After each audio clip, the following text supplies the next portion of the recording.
Very very good afternoon आप सभी का बहुत बहुत स्वागत है हमारे इस सेशन में। गुड आफ्टरनून, गुड आफ्टरनून अंकुश, पवन, Om Prakash, very very good afternoon. कैसे हैं? मैं एकदम बढ़िया। आप बताइए, आप कैसे हैं? आप सभी लोग कैसे हैं बताइएगा।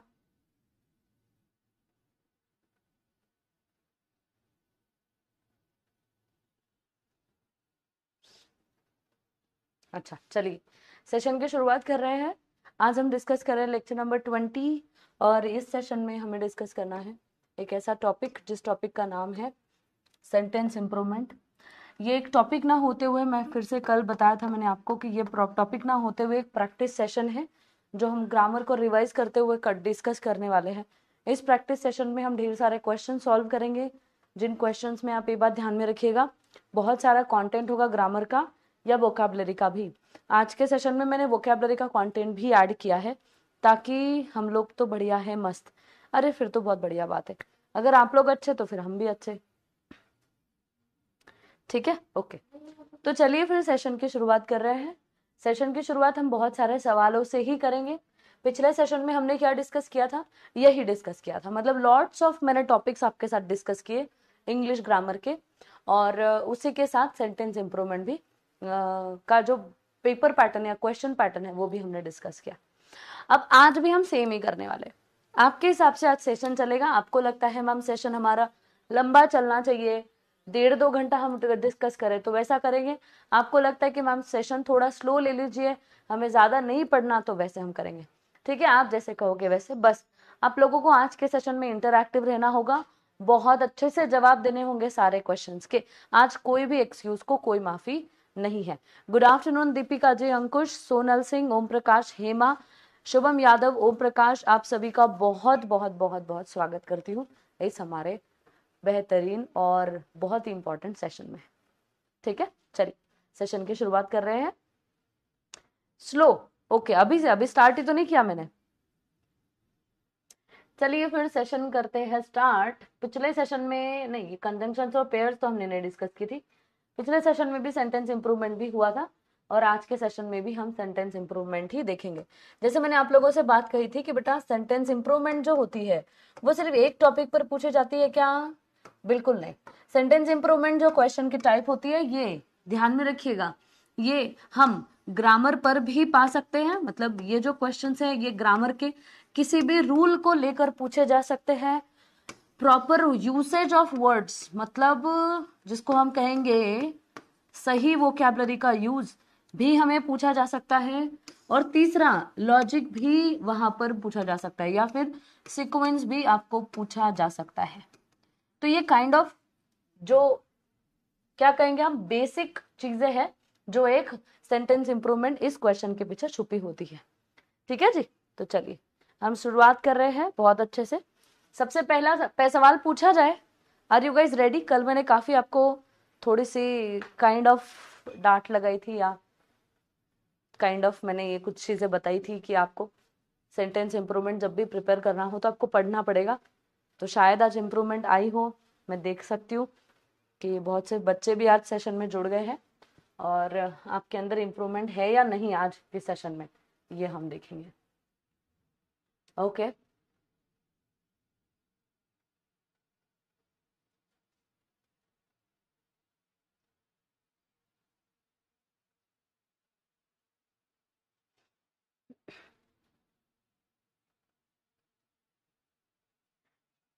क्वेश्चन नंबर 17 से स्टार्ट करते हैं।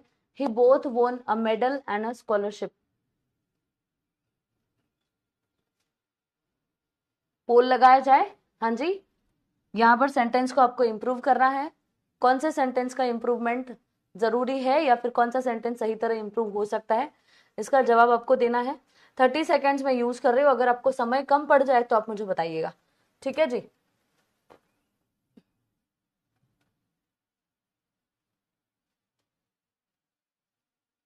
चलो।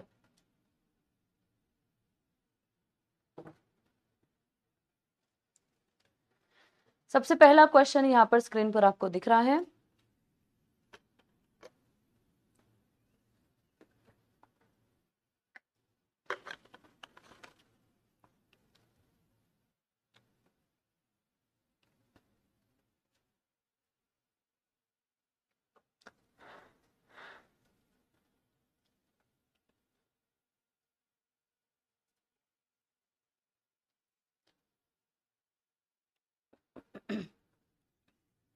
अच्छा ठीक है, फुल स्टॉप। देखते हैं, he both won a medal and scholarship. देखो बोथ और एंड ये पेयर होती है, हम सभी को पता है। बोथ और एंड का रूल क्या होता है बेटा, देखो ये जो पेयर हो गई, मतलब ये जो कंजंक्शन आप किसी भी दो चीजों को जोड़ने के लिए यूज करेंगे, तो जिसके साथ आपको जोड़ना है बिल्कुल उन्हीं के पहले यूज करना है। ये जो रूल है ना, ये रूल है यूसेज ऑफ कंजंक्शन पर। मतलब कभी कभी ऐसा होता है कि किसी एक सेंटेंस में हम कंजंक्शंस लिख तो देते हैं, बट उनको सही जगह नहीं लिखा जाता। अब सही जगह नहीं लिखा जाता, इसके वजह से सेंटेंसेस के मीनिंग चेंज हो सकते हैं। तो राइट यूसेज ऑफ कंजंक्शन, ये एक रूल होता है, ध्यान में रखिए। बोथ एंड, आइदर और, नाइदर नॉर, या फिर हम कहेंगे और कौन सा कंजंक्शन है, नॉट ओनली बट ऑल्सो। ये जो कंजंक्शन के पेयर आपको दिखते हैं, ये हालांकि किसी भी दो चीजों को जोड़ने के लिए यूज होंगे। ठीक है, ये जिन दो चीजों को जोड़ने के लिए यूज होने वाले हैं, बिल्कुल उन दोनों के ही बिल्कुल पहले इन दोनों का यूज करना है। मतलब अगर मुझे ये सेंटेंस में बताना है कि उसने मेडल और स्कॉलरशिप दोनों जीता, ठीक है, उससे मेडल और स्कॉलरशिप दोनों जीता, तो उसने दोनों जीता मतलब मेडल के पहले बोथ आ जाए और स्कॉलरशिप के पहले एंड आ जाए। ठीक है, तो ये कहां दिख रहा है, both he won both a medal and scholarship. Option number C आपका जवाब होगा। बड़ा ही इजी क्वेश्चन था, उसका आंसर सी। 50% आंसर सही है, 50% गलत। हेमा यादव, ओम प्रकाश, आप दोनों का आंसर बिल्कुल सही है, बाकी बच्चों ने गलत किया, या फिर गलत नहीं भी किया है बट समय पे आप लोगों ने सॉल्व किया है। ठीक है, तो इस प्रकार के क्वेश्चन डिस्कस करें। कोई दिक्कत है किसी को? अगर ये काइंड ऑफ क्वेश्चन हम सॉल्व कर रहे हैं तो आपको कोई दिक्कत है? डिफिकल्ट लग रहे हैं कुछ क्वेश्चंस? ठीक है, तो मुझे नहीं लगता है, बट देखते हैं। ठीक है, ओके। हाँ, a taller Sikh rush forward than any of his comrades. उसके कोई भी कॉमरेड के अलावा नहीं, इसका कोई मीनिंग नहीं बन रहा है, मतलब इसके सीक्वेंस पर क्वेश्चन है, तो सही सीक्वेंस आपको चूज करना है। I am giving you time 45 seconds this time. अभी आपको 45 सेकेंड का समय मिल रहा है, देखते हैं।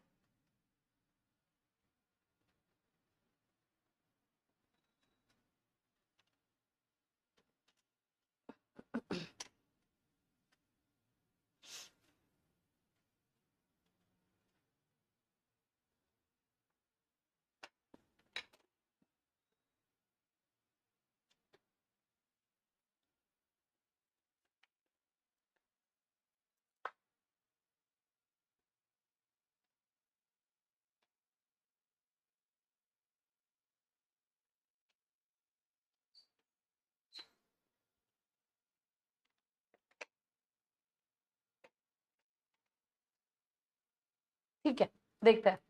A taller Sikh rushed forward than any of his comrades. अब देखते हैं हम। A Sikh taller than any of his comrade rush forward, ठीक है। A Sikh rush forward taller than any of his comrades. A Sikh rush forward than any of his comrade taller. यहाँ पर सही sequence क्या लगेगा? पहले हम क्या लिखते हैं, हमेशा सब्जेक्ट लिखते हैं। हमारा सब्जेक्ट क्या है? सिख है, सिख। सिख है, ठीक है। एक सिख जो क्या है, उसके कॉमरेड से ऊंचा है, फिर बाद में उस नाउन का डिस्क्रिप्शन आता है, ध्यान में रखिएगा। कोई भी अगर आपने सब्जेक्ट लिखा नाउन, तो उसका डिस्क्रिप्शन और फिर उसके बाद उसका वर्ब आएगा। इसको ना सब्जेक्ट एट्रीब्यूट कहते हैं। आप बस ध्यान में रखिएगा, एक कोई भी नाउन, उसका डिस्क्रिप्शन अगर दिया है तो डिस्क्रिप्शन, और फिर उसी के बाद ही आप नाउन लिखिए, वर्ब लिखिएगा। सब्जेक्ट के बाद सब्जेक्ट, सब्जेक्ट के बाद डिस्क्रिप्शन, डिस्क्रिप्शन के बाद वर्ब। ये रूल बिल्कुल ध्यान में रखिए, ये रूल आपको बहुत ज्यादा काम में आएगी। जैसे सिख, उसका डिस्क्रिप्शन है than any of his comrades, उसके जो कॉमरेड्स रहते हैं उससे जो कि टॉलर था, ऐसा Sikh rushed forward. Rush forward मतलब आगे बढ़ना, आगे बढ़ा। तो आपका आंसर ऑप्शन एक आंसर आएगा। चेक करते हैं आपने कितना सही आंसर दिया है। 14% स्टूडेंट्स ने जवाब दिया है बस, उसमें भी ओम प्रकाश ने जल्दी जवाब दे दिया। मतलब समय पर जवाब सिर्फ ओम प्रकाश ने दिया है, बाकी सब बच्चों ने, यहाँ तो गलतियां लग रही है काफी। ठीक है, बी और सी। आप मुझे बताओ, बी वाले students, a Sikh rush forward taller than any of his comrade, आपको मीनिंग नहीं समझा यहाँ पर। Sikh rush forward than any of his comrades taller, no not at all, बिल्कुल नहीं, बिल्कुल ही गलत है ये। ठीक है, option number A will be your right answer. अच्छा, an honour in the reign of Queen Anne who was famous lived in college, वही चीज अप्लाई करना। ठीक है, जो चीज मैंने अभी आपको समझाई ना कि पहले हम सब्जेक्ट लिखते हैं, फिर उसका डिस्क्रिप्शन, फिर उसका वर्ब। ठीक है, देखते हैं आप सीखे या नहीं सीखे, जवाब देने की कोशिश होनी चाहिए। ठीक है,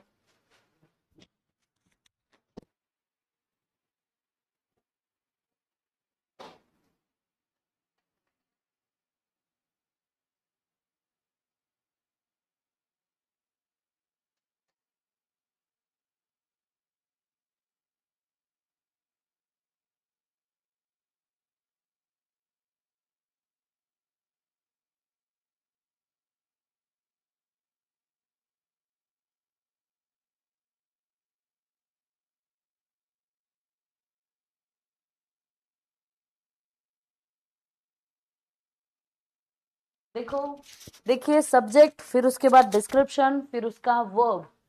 an author in the rain who was famous of Queen एने लिव्ड इन कॉटेज। गलत है बेटा, इसमें कोई सेंस नहीं निकल रहा है। In the reign of Queen Anne an author lived in a cottage who was famous. An author who was famous in the reign of Queen lived in a college. समझे, कॉलेज नहीं cottage. College में कोई रहता है क्या? नहीं। Option number C आपका जवाब कैसे होगा मैम? देखो बेटा, एन ऑथर हुई, सब्जेक्ट हुई या नहीं हुई? हुई। जो कि फेमस थी, ये हुई उस सब्जेक्ट की डिस्क्रिप्शन। कब फेमस थी वो? इन द रेन ऑफ, रेन मतलब क्या होता है? रेन नहीं कहते, रेन। रेन मतलब क्या होता है? किसी चीज का, किसी व्यक्ति का किसी चीज पर, किसी जगह पर होता हुआ कंट्रोल, उसको कहते हैं रेन। तो इन अ रेन ऑफ क्वीन एने, क्वीन एने का जो नियंत्रण था, उसमें एक ऑथर जो बहुत फेमस थी, वो कॉटेज में रही है। तो फिर उसके बाद का उसका वर्ब आप एक्सप्रेस करोगे। ये आया उसके बाद का वर्ब। समझे या नहीं समझे? तो बेटा ये स्ट्रक्चर को अप्लाई करते हुए ऑप्शन नंबर सी आपका राइट आंसर होना चाहिए। देखते हैं, ऑप्शन नंबर सी आपका आंसर है। चलो, काफी स्टूडेंट्स ने ऑप्शन नंबर सी जवाब दिया। वेरी गुड, बहुत अच्छी बात। ओम प्रकाश, पवन पटेल, अंकिता एंड शुभम यादव, बहुत अच्छी बात है। Very good start, very nice. चलो, you guys are quick learners, बहुत अच्छी बात। Nice, good good good. चलो आगे बढ़ते हैं। In the absence of your support he would have lost the election. देखो, अब यहां पर क्या है? अब यहां एक स्टेटमेंट दी हुई है। स्टेटमेंट क्या कहते हैं? पहले ध्यान से पढ़िएगा, मैं आपको बिल्कुल मीनिंग समझाती हूँ सेंटेंस का। स्टेटमेंट कहता है आपके सपोर्ट के एब्सेंस में, आपके सपोर्ट के एब्सेंस में वो इलेक्शन हार गया होता। मतलब अगर आप, देखो इसका मतलब क्या हो रहा है मैं बता देती हूँ।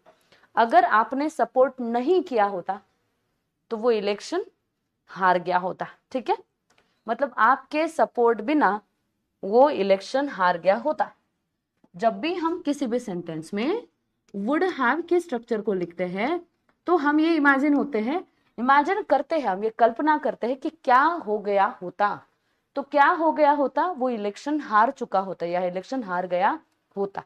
ठीक है, अब इसी सेंटेंस को आपको इंप्रूव करना है। वो कह रहे हैं, आपको लग रहा है गलत नहीं है, सही है, तो नो इंप्रूव लगा दो। आपको लग रहा नहीं इससे भी बेटर कोई एक स्टेटमेंट बन सकता है इसके जगह पर, तो वो बनाओ। जैसे यहां दिया है, लैकिंग योर सपोर्ट, सपोर्ट की कमी होते हुए ही would have lost the election. But for your support, आपके सपोर्ट के लिए, ऐसा मीनिंग है। ही would have lost the election if you had not supported him. जवाब दीजिए। मैंने आपको आंसर बता ही दिया है, ऐसा मुझे लग रहा है, बट फिर भी आपके जवाब की राह में देखूंगी।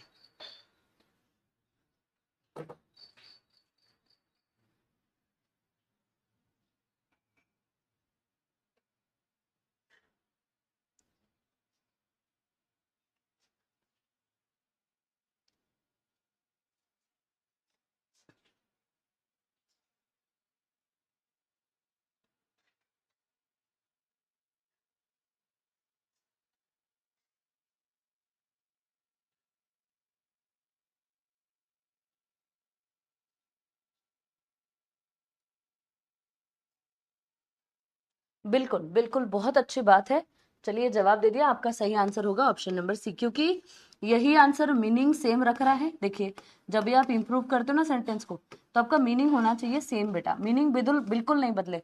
यहाँ पर लैकिंग, लैकिंग मतलब होता है शॉर्टेज, मतलब सपोर्ट तो था बट कम था, ये मीनिंग हो रहा है। तो यहाँ पर मीनिंग तो टल रहा है या नहीं हो रहा है, बताओ जरा। शॉर्टेज मीनिंग टल रहा है, यहाँ पर कह रहे हैं नहीं होता, यहाँ पर कह रहे हैं कम होता, मीनिंग है। But for your support meaning बिल्कुल नहीं है। ही would have lost the election, election वो हार गया होता अगर तुमने उसको सपोर्ट नहीं किया होता तो। ऑप्शन नंबर सी आपका जवाब होना चाहिए सभी का। देखते हैं सही जवाब क्या है, कितना है। अरे वाह, बढ़िया, वाह वाह वाह वाह भाई, बहुत होशियार, बहुत बढ़िया, बहुत सुंदर, अप्रतिम। आप सभी का बहुत बहुत अभिनंदन करती हूँ। ऑप्शन नंबर सी आप सभी का जवाब है और सभी ने सही आंसर दिए हैं, बहुत अच्छी बात है। अमन लखेरा, शुभम यादव, ओम प्रकाश, पवन पटेल, अंकिता शर्मा और अंकुश शर्मा, बहुत अच्छी बात, very good.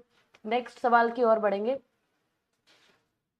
My uncle is enough rich to buy a car. मैंने आपको इनफ ये वर्ड शायद जब एडवर्ब पढ़ाया था तब आपको जरूर बताया होगा इनफ को हम कैसे यूज करते हैं, उस पर ये क्वेश्चन था।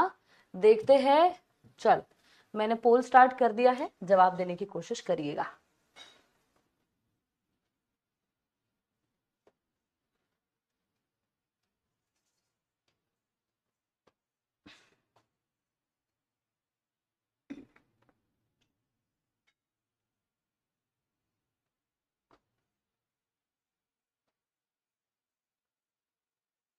My uncle is rich enough to buy a car. My uncle is richer enough to buy a car. My uncle is enough richer to buy a car. No improvement. Enough. देखते हैं, enough इस word के usage पर ये question था। अब मैं आपको बहुत अच्छी बात बताऊंगी, शायद वो रिवाइज भी हो गई, यहाँ पर ध्यान में रखिएगा। आपका आंसर आएगा रिच इनफ। आपका आंसर ए ऑप्शन ही क्यों है ये मैं बताऊंगी, पर सबसे पहले रिजल्ट देख लेते हैं। ए ऑप्शन, चलो 66% आंसर आए हैं, वेरी गुड। अमन, पवन, ओम प्रकाश और अंकिता शर्मा, ठीक है, इन स्टूडेंट्स ने सही आंसर दिया है, कोई बात नहीं, बहुत बढ़िया। देखिए पढ़ते हैं इनफ इस वर्ड को, ध्यान में रखिएगा बेटा। इनफ ये वर्ड, इनफ इस वर्ड को हम हिंदी में जो ट्रांसलेट करेंगे उसका मीनिंग होगा काफी, काफी, बहुत। वो बहुत होशियार है यार, वो बहुत होशियार है। मेरे पास बहुत सारा पैसा है, उसके पास बहुत सारा नॉलेज है, वो बहुत नॉलेजेबल है। हम हमेशा क्वांटिटी बताते हुए बहुत इस वर्ड को यूज करते हैं और बहुत को ही अंग्रेजी में इनफ इस वर्ड के साथ ट्रांसलेट किया जाता है। अब मेरी बात ध्यान से सुनिएगा, ये जो इनफ ये वर्ड है ना, ये बताता है बेटा डिग्री, या फिर ये बताता है किसी चीज की मात्रा। जब कोई भी वर्ड किसी चीज की मात्रा बताए तो वो वर्ड या तो एडजेक्टिव हो सकता है या तो वो एडवर्ब हो सकता है। अब इनफ के केस में ये बेटा एडजेक्टिव भी है और ये एक एडवर्ब भी है। तो जब ये एडजेक्टिव है या फिर जब ये एडवर्ब है तो फिर क्या होगा, देखो जब ये एडजेक्टिव है ना बेटा, तो ये ना नाउन के लिए यूज होता है और हम हमेशा एडजेक्टिव को नाउन के पहले ही लिखते हैं, नाउन के बाद नहीं लिखते, ठीक है। और ये जब एडवर्ब होगा ना तो ये एडजेक्टिव के साथ यूज होगा, क्योंकि एडवर्ब या एडजेक्टिव को भी डिस्क्राइब करते हैं। तो इसको एडजेक्टिव के बाद लिखा जाता है, कौन से वर्ड को, इनफ को, और नाउन के साथ अगर इसको लगाया तो इसको नाउन के पहले लिखा जाएगा। समझे मेरी बात। जैसे अगर मुझे कहना है उसके पास बहुत पैसा है तो मैं कहूंगी ही हैज इनफ मनी। क्या कहूंगी, ही हैज इनफ मनी, मतलब बहुत पैसा है उसके पास। समझे आप मेरी बात। तो इनफ को मैंने मनी के पहले लिख दिया। बट अगर मुझे कहना है कि वो बहुत ही स्मार्ट है तो मैं कहूंगी ही इज स्मार्ट इनफ, मतलब इनफ को मैंने स्मार्ट के पहले ना लिखते हुए स्मार्ट के बाद लिखा। तो ये रूल ध्यान में रखिएगा कि रिच इनफ ये सही होगा। क्यों, क्योंकि आप अगर इनफ ये वर्ड किसी भी एडजेक्टिव के साथ लिखो तो वो आप एडजेक्टिव के बाद दिखेगा। अच्छा, अब यहाँ पर देखो रिचर इनफ क्यों नहीं आएगा। रिचर बेटा एक कंपैरेटिव डिग्री होती है जो कि कंपैरिजन होता है दोनों के बीच। यहाँ कंपैरिजन दिया नहीं है, कंपैरिजन नहीं है, इसीलिए फिर यहाँ पर रिचर ये नहीं होगा। कंपैरिजन है क्या, बिल्कुल नहीं, इसलिए नहीं होगा। आगे my uncle is enough richer, enough पहले लिख दिया आपने तो गलत हुआ, ये गलत हुआ, ये गलत हुआ। ऑप्शन नंबर ए आपका सही जवाब। यही मकसद है बेटा सवाल लेने का। मैं जो क्लासेस में क्वेश्चंस ले रही हूँ ना, बच्चे राह देखते हैं सीरीज का। बच्चे आपके हिसाब से जो बच्चे पढ़ रहे हैं ना, वो बच्चे वाईटी पर फ्री सीरीज का राह देख रहे हैं, they are just waiting for this series to happen कि भाई वहां पर मैम बहुत सारे क्वेश्चंस करवाए। आपको क्लास में क्वेश्चंस क्यों करवाते हैं? देखो क्वेश्चन से क्या होता है ना, एक रियलिटी पता चलती है कि ठीक है भाई ये हमको पढ़ा दिया, ऐसे तो सवाल आएंगे, तो क्या ये सवाल हम सॉल्व कर सकते हैं या नहीं, ये एक तो टेस्ट कर सकते हो आप, और दूसरा अगर आप नहीं कर पाते हो तो आपको ये पता चलता है कि हमको और मेहनत करने की जरूरत है, अच्छा ये पर्टिकुलर रूल्स को पढ़ने की जरूरत है। तो यही मकसद से मैं यहाँ पर क्वेश्चंस जो है वो आपके साथ डिस्कस कर रही हूँ। पिछले सेशन में भी क्वेश्चन डिस्कस किए, आज के सेशन में भी क्वेश्चन डिस्कस कर रहे हैं।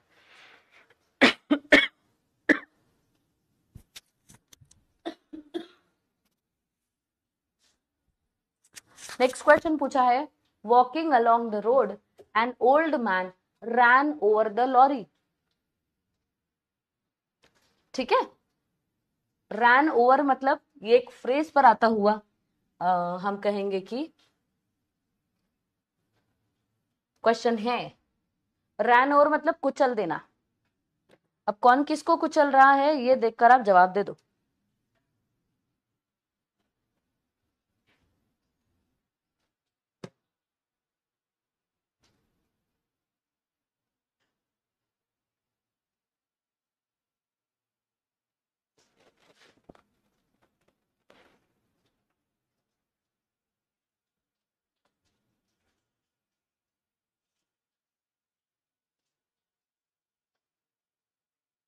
ठीक है जी, ओके। देखो अभी लिखा क्या है, वॉकिंग अलोंग द रोड, इसका मतलब है रोड पर चलते हुए।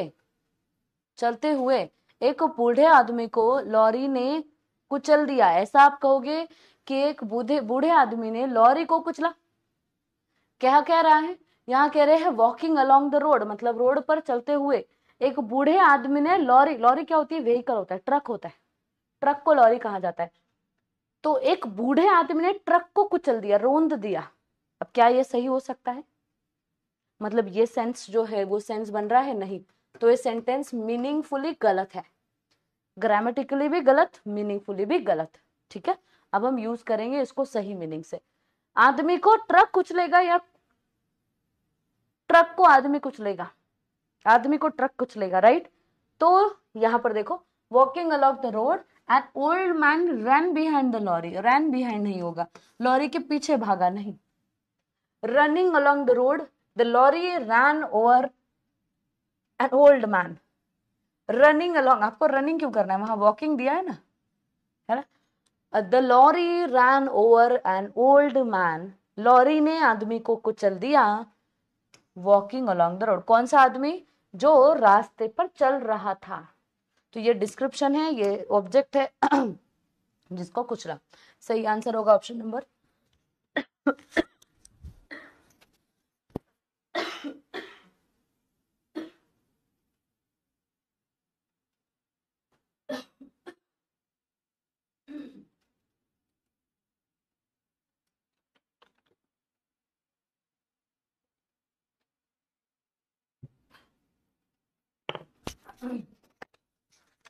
My throat is little bit dry today.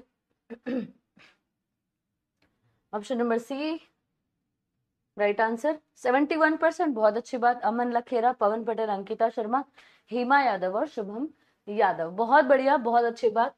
चलो नाइस, वेरी गुड। आपको अगर लगे ना कि मैम एक्सप्लेनेशन बहुत ज्यादा हो रहा है तो मैं फिर खत्म कर दूंगी एक्सप्लेनेशन, मतलब इतना ज्यादा नहीं दूंगी। अगर आपको लगता है कि मैम रिपीटेशन हो रही है तो आप मुझे बता दीजिएगा। नेक्स्ट सवाल है, I visited my aunt just before a week.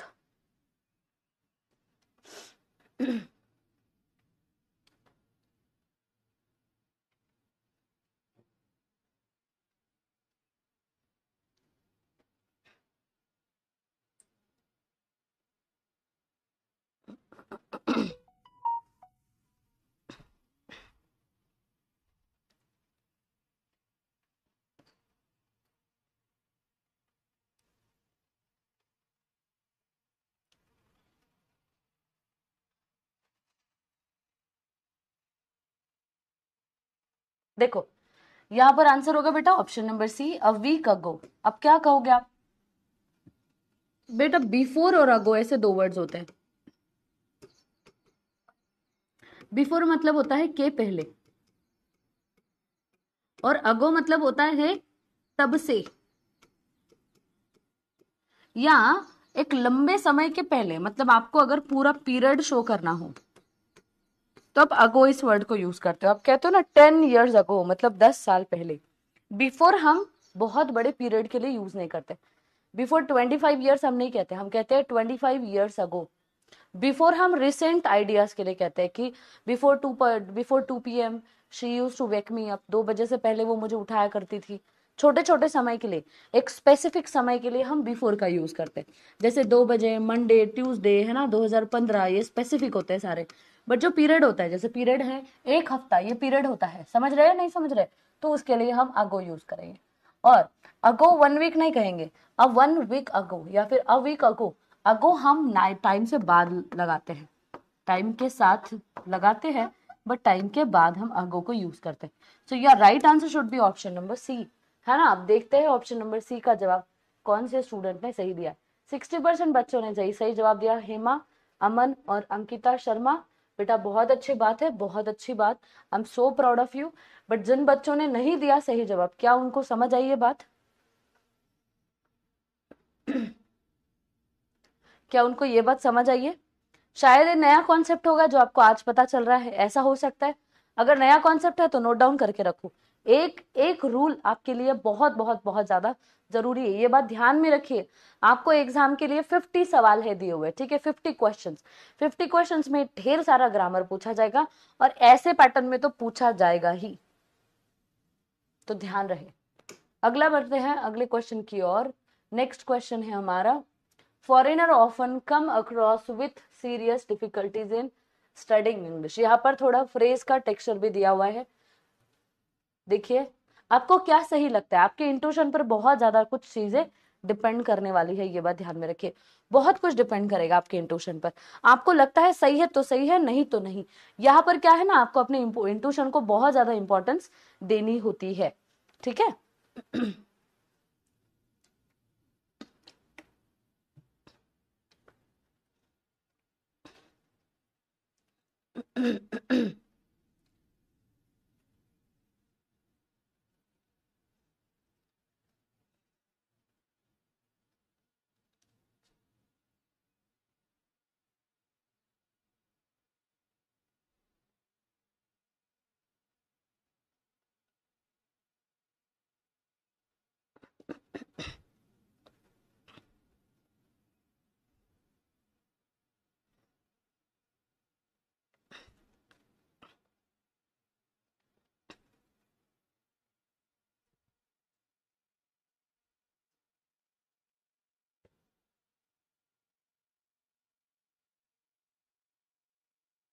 आया जवाब? अच्छा देखो, foreigner often come across with serious difficulties in studying English.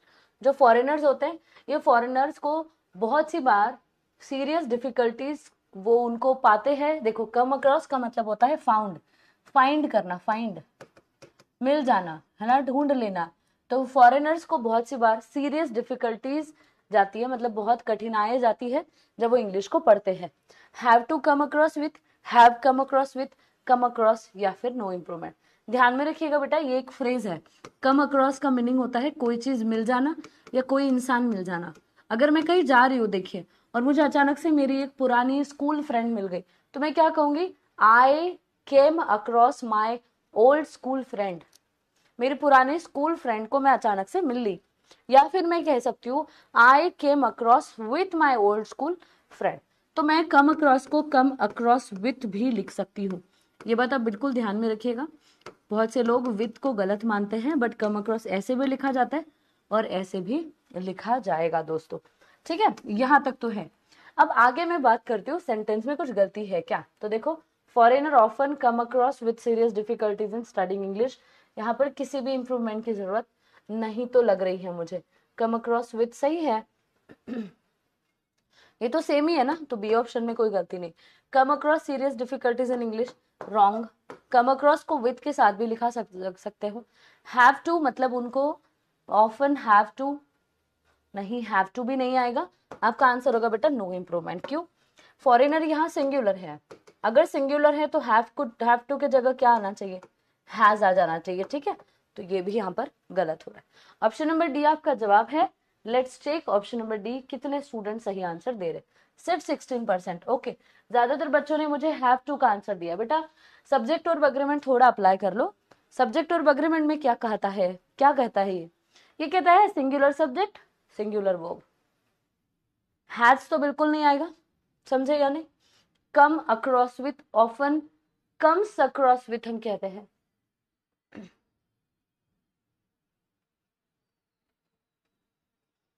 Comes चाहिए ना, एक तो यहाँ पर कम्स चाहिए, यहाँ पर कम नहीं चाहिए, और जो कि ऑप्शन में दिया हुआ है, तो कुछ तो गड़बड़ है इस क्वेश्चन में। ठीक है, कोई बात नहीं। Shubham Yadav, okay right. So आपका आंसर आएगा ऑप्शन नंबर डी। आपको इसमें क्या आंसर दिया हुआ है, कम अक्रॉस, नहीं नहीं, कम अक्रॉस नहीं होगा बेटा, ये नहीं होगा। मैंने शायद नोट्स में आपको दे दिया होगा ये, बट ये हमारा आंसर नहीं है। हमारा आंसर नो इम्प्रूवमेंट होगा। ठीक है, work hard, we work hard will succeed, he work hard will succeed. अच्छा, he work hard will succeed, यहाँ पर इसको फिल इन द ब्लैंक है। यहाँ पर ये जो डैश आपको लगा रही हूँ ना मैं, यहाँ पर जो मैंने डैश लगाया ना,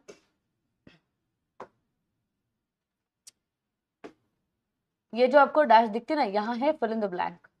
तो इस ब्लैंक को आपको फिल करना है। He who will work hard, he who will be, he who works hard, और या फिर नो इम्प्रूवमेंट।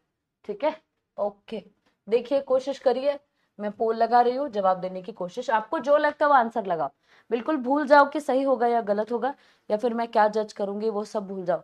आपको बस आंसर देना है, इतनी बात आप लोग समझ के जवाब देने की कोशिश करो।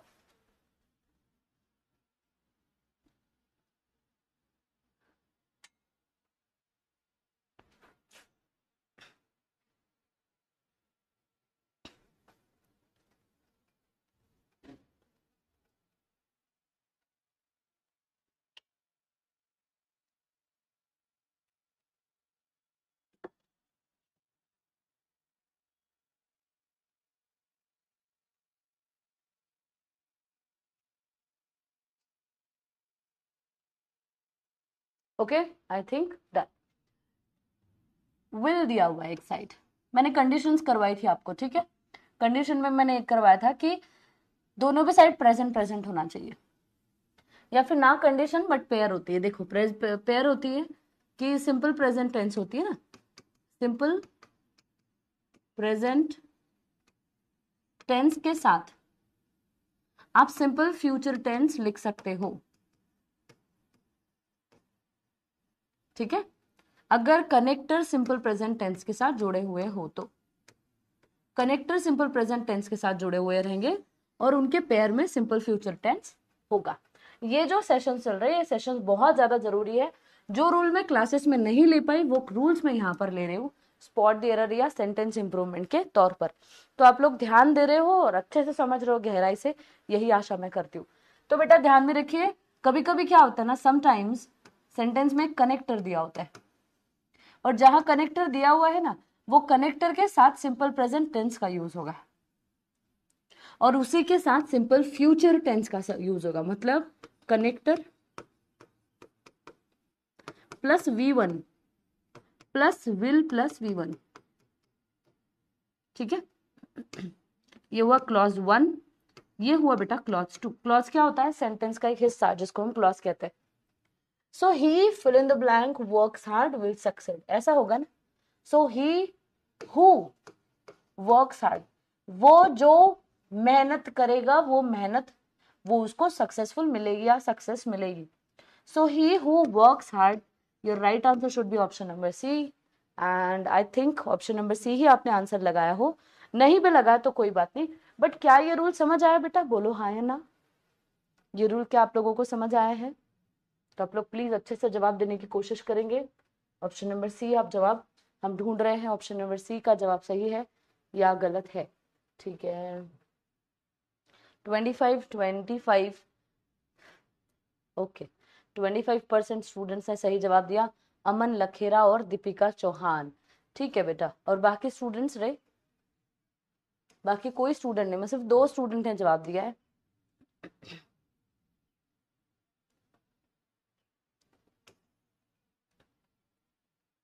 ठीक है, ओके चलो नेक्स्ट क्वेश्चन की बात करेंगे बेटा। अगला सवाल है हम लोगों के सामने, The advancements in medical science has provided to be a boon for all of us. Subject verb agreement पर क्वेश्चन है, बड़ा इजी क्वेश्चन है। देखते हैं आप लोग जवाब कैसे देते हो या कैसा जवाब लगाते हो, हम देखते हैं।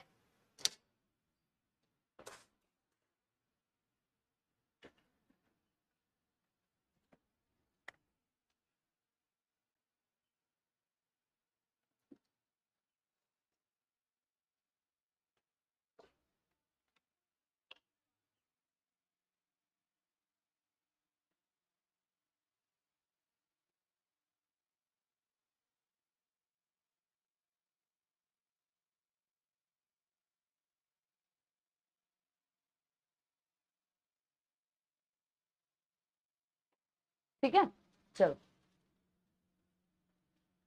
देखो, सब्जेक्ट वर्ब एग्रीमेंट हमारा सब्जेक्ट है एडवांसमेंट्स, हाँ या ना? एडवांसमेंट्स इन मेडिकल साइंस, मतलब जो मेडिकल साइंस में एडवांसमेंट्स हुई है, मतलब जो प्रगति हुई है, जो भी हम कहेंगे उपलब्धियां मेडिकल साइंस को मिली है, उसने हम सभी के लिए एक बून के तरह खुद को प्रूव किया है। बून के तरह, बून क्या होता है बेटा? ब्लेसिंग होता है, ब्लेसिंग होता है। तो यहाँ सब्जेक्ट है बेटा प्लूरल, और इसे हिसाब से जो वर्ब यहाँ पर यूज होगा वो भी प्लूरल होना चाहिए, समझे? प्लूरल होना चाहिए, मतलब हैव्स को हटाकर आप क्या लिखो? हैव लिख दो, तो आपका ऐसा सिंक्रोनी होना चाहिए। तो यहाँ हैव प्रूवन आपका जवाब आएगा। ऑप्शन नंबर सी आपका आंसर होना चाहिए। ऑप्शन नंबर सी किसने जवाब दिया? देखते हैं। 14%, 71% बच्चों ने गलती कर दी है। दीपिका चौहान, एक ही स्टूडेंट ने जवाब दिया है और बाकियों ने तो जवाब पोल से दिया भी नहीं। भाई क्यों, मतलब बताइएगा जरा क्या दिक्कत हो रहा है? पोल की जल्दबाजी हो रही है क्या? बहुत। बट देखो बेटा, जितना समय आपको पोल के लिए दिया जा रहा है ना, उतना समय इनफ है, इनफ है उतना समय, कोई बात नहीं।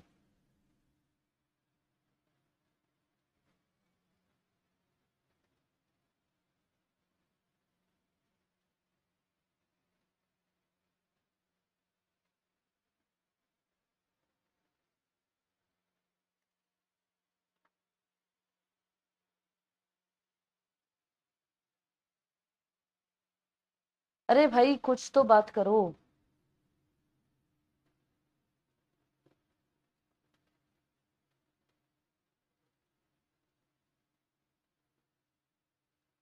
टाइम ध्यान नहीं दे पाते, टाइम पर ध्यान नहीं दे पाते, ये तो फैक्ट्स है ना, तो सिंगुलर क्यों हुआ?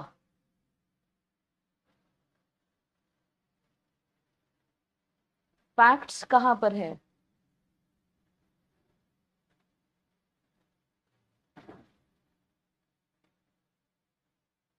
अरे बाबा देखो, जो यूनिवर्सल फैक्ट्स होते हैं वो सिर्फ सिंपल प्रेजेंट टेंस में दिए होते हैं। अब सिंपल प्रेजेंट टेंस में सिंगुलर और प्लूरल, ये रूल लागू होंगे या नहीं होंगे? अप्लाई तो होंगे ना, फिर जरूर अप्लाई होंगे बेटा ओम प्रकाश।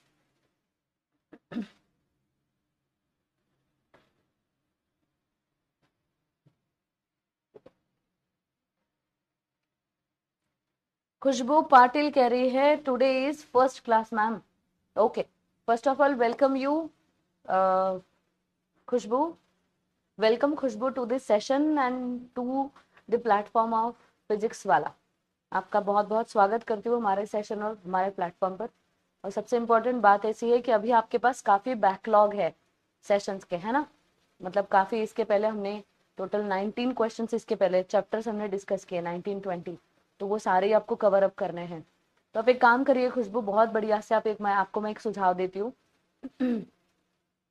ये जो सेशंस है या फिर इतने जितने भी आपके पास चैप्टर्स रह चुके हैं, इनको आप स्टार्ट कर दो, बट लाइव के साथ करिएगा। जो भी लाइव में चल रहा है उसके साथ साथ आप बैकलॉग को भी कवर करने की कोशिश करिएगा, ठीक है? ओके, और ये सारे स्टूडेंट्स के लिए नोटिफिकेशन है बहुत, जो बच्चे पहली बार सेशन में हैं या फिर बहुत ही अभी अभी आपने 2-3 दिन में ही फिलहाल में ही कोई बैच को शुरू किया है, तो वो बैच का जो पहला जो आपका बैकलॉग है उसको खत्म करने की भी कोशिश साथ में करिएगा। वरना बहुत से बच्चे ऐसा करते हैं कि पहले हम इतने सेशन कर लेंगे फिर उसके बाद हम बैकलॉग करेंगे। इससे क्या होता है ना, एक सब्जेक्ट पीछे रह जाता है। अगर ऐसा आप किसी एक सब्जेक्ट के साथ करते हो तो वो एक सब्जेक्ट बहुत ज्यादा आपको परेशान करने की कोशिश करेगा। इसीलिए मेरा सुझाव तो यही है आप सभी को कि बेटा आप सभी लोग एक काम करिएगा, बैकलॉग पूरा करते करते लाइव सेशंस करिए, थोड़ा मेहनत ज्यादा लगेगा आपको शुरुआत में, बट फिर यही सही तरीका होगा। ठीक है, ओके। तो बेटा देखो यहाँ पर एडवांसमेंट्स ये प्लूरल थे, इसीलिए वो भी हमें प्लूरल लिखना पड़ा। बट ये बात आप लोगों में से बहुत ही कम बच्चे समझ पाए हैं, आप लोगों ने ज्यादातर आंसर लगाया है ऑप्शन नंबर ए को ही। बेटा अगर has, okay okay okay okay okay, the advancements in medical science has provide दिया है, वहां पर प्रूवन चाहिए, हैज नहीं करेंगे, हम लिखेंगे हैव प्रोवाइड। क्यों? The advancements is a plural subject, so we will have to take plural verb there, इसलिए हमारा आंसर ऑप्शन नंबर सी आएगा, है ना। यहाँ पर दो इंप्रूवमेंट्स थी, एक तो प्रोवाइड को हटाकर आप क्या करोगे, प्रूवन करोगे। क्यों बाबा? प्रूवन, प्रूव का थर्ड फॉर्म होता है। प्रूव मतलब क्या? साबित करना।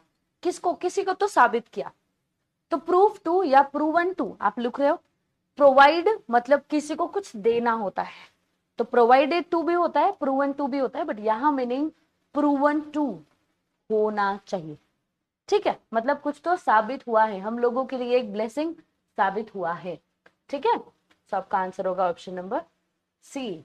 चलो बढ़ते हैं। He received many praises for his latest invention. Easy question है, नाउन इस चैप्टर पर डिपेंड कर रहा है, आप लोग सही से जवाब दे दो।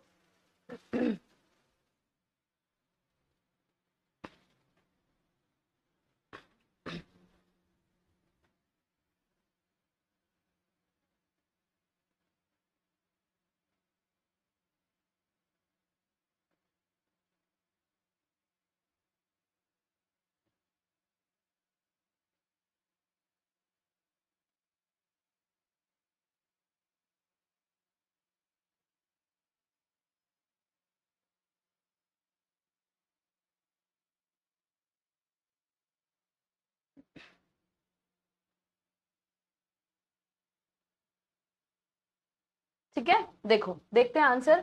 He received many praises for his latest invention. मैं आपको एक बात बता दूं, एरर जो है वो एरर कौन से पार्ट में आएगा? वो एरर आएगा मेनी इस पार्ट में, मेनी इस पार्ट में, और प्रेजेस इस पार्ट में। क्यों भाई, क्या गलत है? देखो, प्रेज ये जो वर्ड होता है ना, इसका मतलब है तारीफ, और तारीफ एक अनकाउंटेबल नाउन होता है, और कोई भी अनकाउंटेबल नाउन आप प्लूरल नहीं लिख सकते हो, समझे मेरी बात? तो बेटा ये जो प्रेजेज है ये आप सिंगुलर लिखोगे। और दूसरी बात, मेनी ये जो वर्ड है ये हम हमेशा काउंटेबल के लिए लिखते हैं, अनकाउंटेबल के लिए नहीं लिखते, इसलिए ध्यान में रखिएगा। मैं और भी वर्ड्स आपको लिख देती हूँ ताकि ये जो डाउट्स है आपके वो क्लियर हो जाए। देखो बेटा, मेनी, फ्यू, मोर, ऑल, सम, इन वर्ड्स के बाद या फिर कोई भी नंबर, एक से ऊपर वाले जो भी नंबर्स होते हैं वो, ये वर्ड्स के बाद हमेशा एक प्लूरल नाउन का उपयोग किया जाएगा जो कि काउंटेबल होगा। क्योंकि एक सिंपल सी बात है जो आप सोच सकते हो, बेटा काउंटेबल नाउन ही वो नाउन होते हैं जिनको आप प्लूरल में कन्वर्ट कर सकते हो, वरना तो जो अनकाउंटेबल नाउन होंगे वो सिर्फ सिंगुलर होंगे। अब सिंगुलर के लिए क्या क्या यूज होगा, देखो, वन, एनी, मच, लिटिल, हाँ जी, उसके बाद ईच,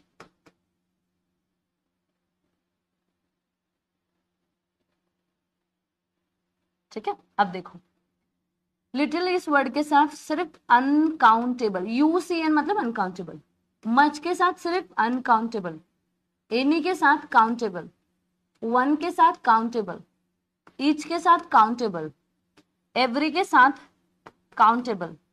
ठीक है जी, तो इनके साथ हमेशा काउंटेबल अनकाउंटेबल ध्यान में रखिएगा।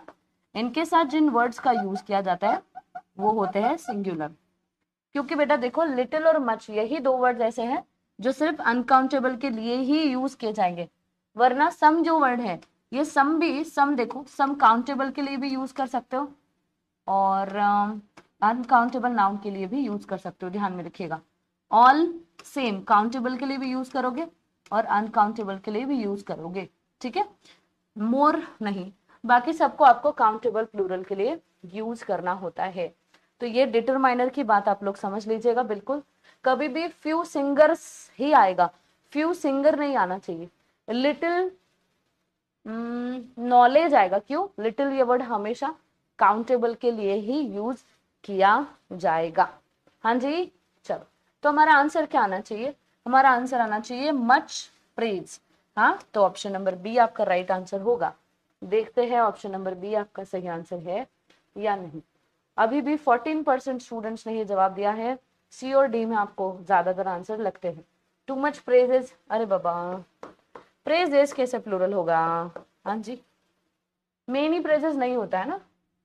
लॉजिक सी बात है, छोटी सी बात है। ठीक है, कोई बात नहीं। If was you, I would not sign the document। शायद मैंने ये करवाया होगा। करवाया होगा मतलब करवाया ही है। बस यहाँ पर क्वेश्चंस जो ले रही हूँ क्योंकि वो इम्पोर्टेंट इम्पोर्टेंट टॉपिक्स पर या रूल्स पर ले रही हूँ, इसलिए आपको थोड़ा दिक्कत हो सकता है।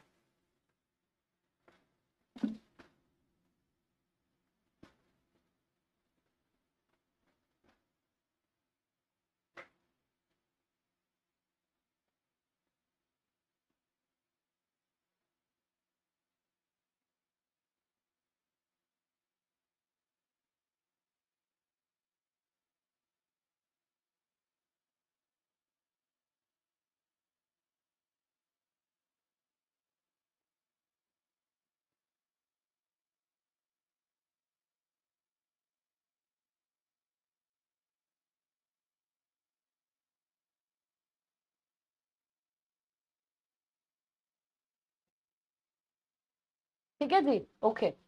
इफ वॉज यू, देखो, if I have been you wrong, if I were you absolutely, if I had been you wrong. D, कोई बता सकता है ऑप्शन नंबर बी हमने जवाब क्यों देखा? वाह यार, 100% जवाब है। वेरी गुड यार, बहुत अच्छी बात। पवन, 100% मतलब क्या? सिर्फ पवन ने जवाब दिया है क्या? एक ही स्टूडेंट ने अटेम्प्ट किया है इस पोल को?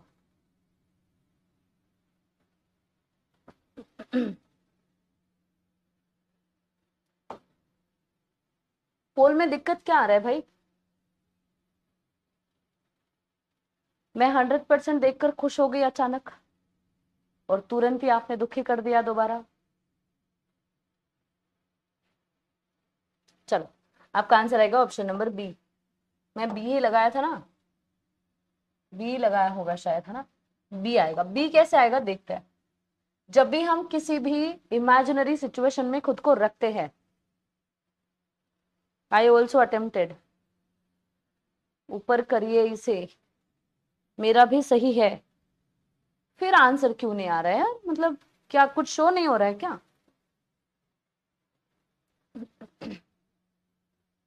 ठीक है, ओके। देखो फिर अभी अभी ध्यान दे दो थोड़ा सा, इसको एक्सप्लेन कर रही हूँ। कुछ कुछ बच्चे हैं जिन्होंने गलत किया होगा, उनके लिए एक्सप्लेनेशन है। देखो, अगर मैं तुम होती तो मैंने उस डॉक्यूमेंट को साइन नहीं किया होता। अब ये तो इमेजिनेशन होती है, पूरी तरह से एक मेयर इमेजिनेशन है।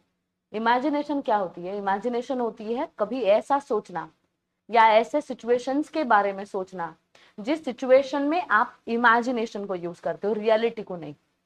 मैंने इमेजिन किया कि अगर मैं तुम होती तो मैंने ऐसा किया होता। तो तुम होती तो मुझे, एक रूल है वहां पर मुझे वर्ड, सिर्फ वर्ड यूज करना पड़ेगा वर्ब के बतौर। ठीक है, मेरा यहाँ पर वर्ब सिर्फ वर्ब ही होना चाहिए जब मैं इमेजिनेशन करूंगी तब। इमेजिनेशन क्या होती है? जो सच नहीं होता है वो इमेजिनेशन होती है। तो हमारा आंसर आएगा यहाँ पर ऑप्शन नंबर बी। पोल सिर्फ 10 सेकेंड ही शो होता है। हाँ, क्या सिर्फ 10 सेकेंड शो हो रहा है? पोल तो मैं 45 सेकेंड लगा रही हूँ ना। ठीक है, अब देखो, अभी एक काम करेंगे, अभी आपको पोल मिलेगा, ध्यान से मुझे बताना दिक्कत क्या हो रही है, वरना हम पोल को रोक देंगे। ठीक है, अगला question, next question. I prefer to ride than to walk. बढ़िया क्वेश्चन है, हाँ जी, बढ़िया है, बढ़िया। लगाओ पोल। देखो मैं पोल स्टार्ट कर रही हूँ, 45 सेकेंड का पोल है। यहाँ आपको पोल दिख रहा है, आप जवाब देने की कोशिश करिए।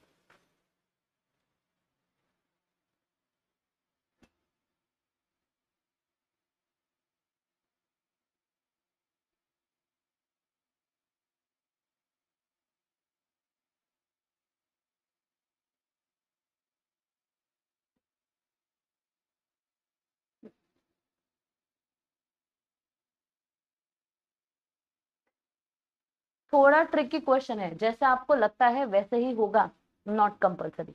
ठीक है, ट्रिक है, थोड़ा ट्रिक है।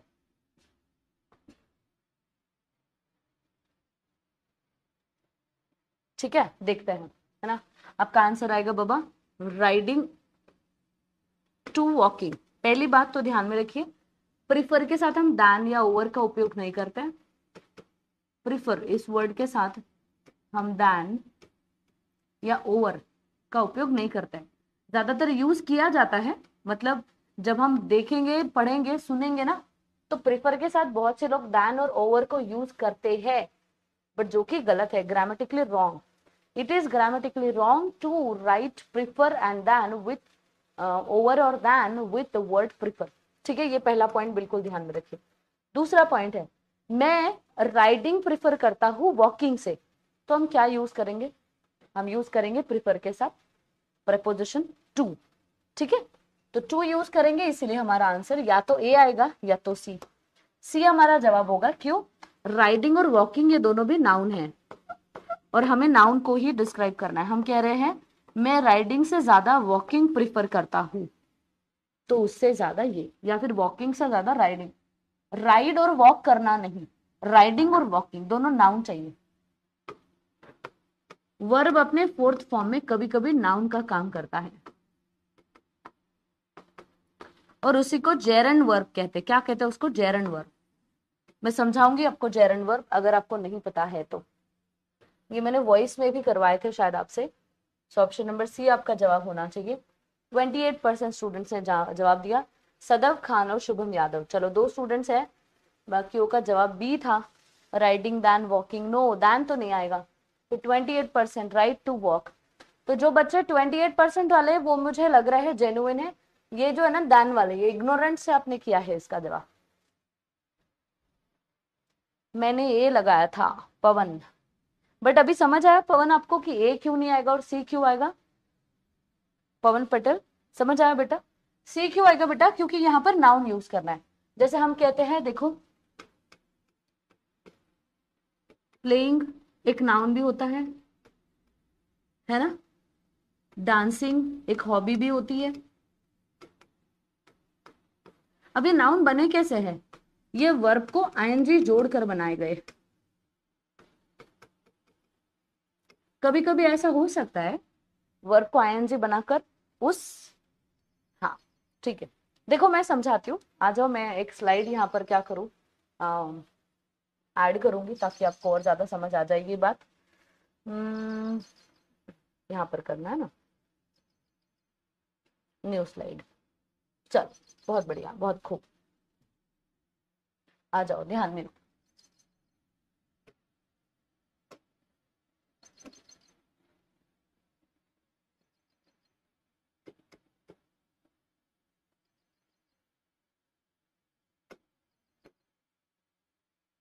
जेरेंट्स क्या होते हैं? जेरेंट्स मैं इंट्रोड्यूस कर रही हूँ आपके सामने जेरेंट्स को।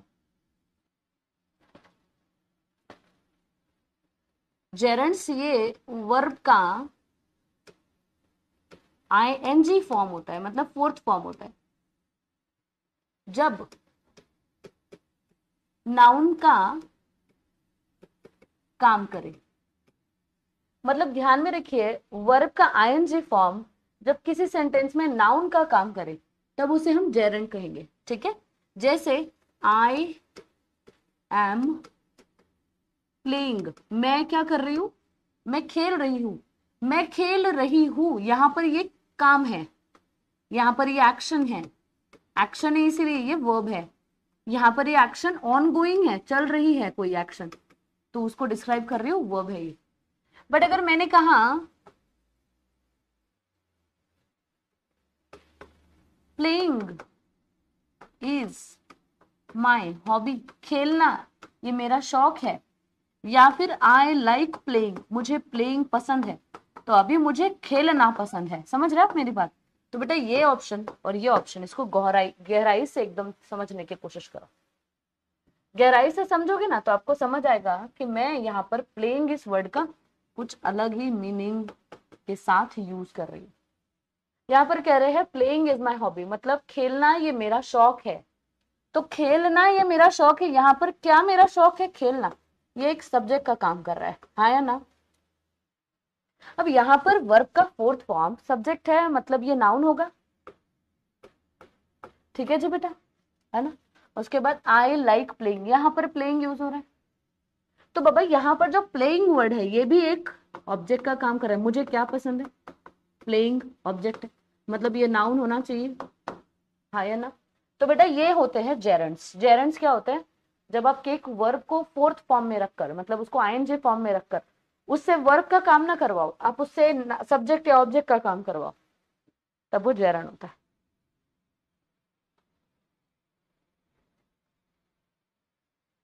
है ना। अब ये हो गया बेटा, क्लियर होगा पवन पटेल, समझ आया क्या, ये आंसर समझ आया आपको, है ना। चलो, अब ये बिल्कुल आप शायद समझ पाए होंगे ऐसा मुझे लगता है। इसके बाद मैं एक बात बताऊंगी आपको, ऐसा जो वर्ब होता है ना, ये वर्ब के और भी काम होते हैं, जैसे वर्ब बहुत सी बार एडजेक्टिव का भी काम करता है, एडजेक्टिव का भी काम करता है, जैसे ब्रेक, ब्रेक ब्रेक ब्रेक मतलब क्या होता है, तोड़ना। अब यहां से एक वर्ड बनता है ब्रोकन,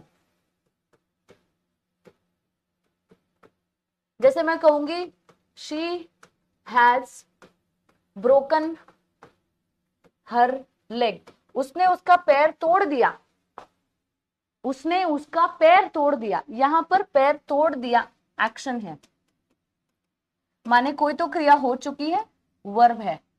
बट अगर मैंने बोला कि she has a broken leg, उसका एक पैर टूटा हुआ है, तो अब ध्यान दो, अभी ध्यान दो, यहां पर ब्रोकन ये वर्ड इस लेग को डिस्क्राइब कर रहा है, कर रहा है या नहीं। पैर कैसा है, टूटा हुआ, जो भी किसी भी नाउन को डिस्क्राइब करे उसे हम क्या कहेंगे मैम, उसे हम एडजेक्टिव कहेंगे, ठीक है, उसे हम क्या कहेंगे, एडजेक्टिव कहेंगे। तो ये क्या है, ये एडजेक्टिव है। तो बेटा वर्ब जो है, ये वर्ब अपने फोर्थ फॉर्म में,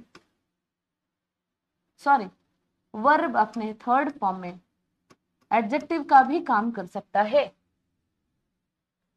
इसको ये जो मैं पढ़ा रही हूँ ना, जेरंड एडजेक्टिव जो मैं पढ़ा रही हूँ ना, इनको ना बेटा नॉन फाइनाइट वर्ब्स कहते हैं। नॉन फाइनाइट वर्ब्स क्या होते हैं, एक ऐसे वर्ब्स होते हैं जो कि थोड़े समय के लिए वर्ब्स वर्ब्स का काम ना करते हुए कभी एडजेक्टिव का काम कर रहे होंगे, तो कभी वो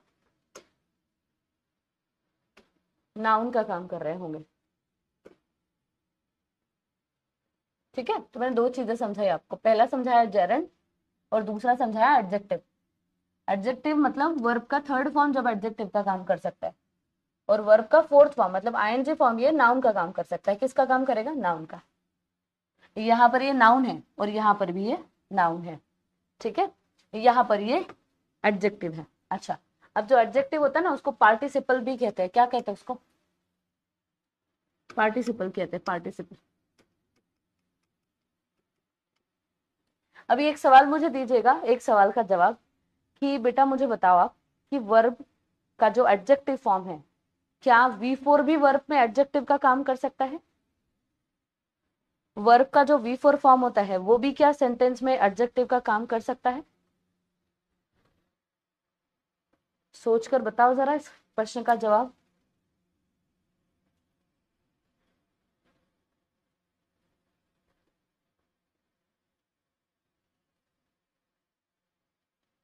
मैंने पूछा कि क्या वर्ब का फोर्थ फॉर्म भी सेंटेंस में एडजेक्टिव का काम करता है, करता है, हाँ बिल्कुल करता है। वर्ब का फोर्थ फॉर्म भी कर सकता है बेटा। देखो, अगर मैं कहूं कि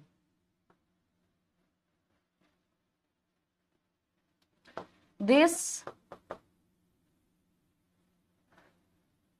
इज कंफ्यूजिंग, ये क्या है, ये कंफ्यूजिंग है, ये क्या हुआ, कंफ्यूज प्लस आईएनजी, कर सकता है।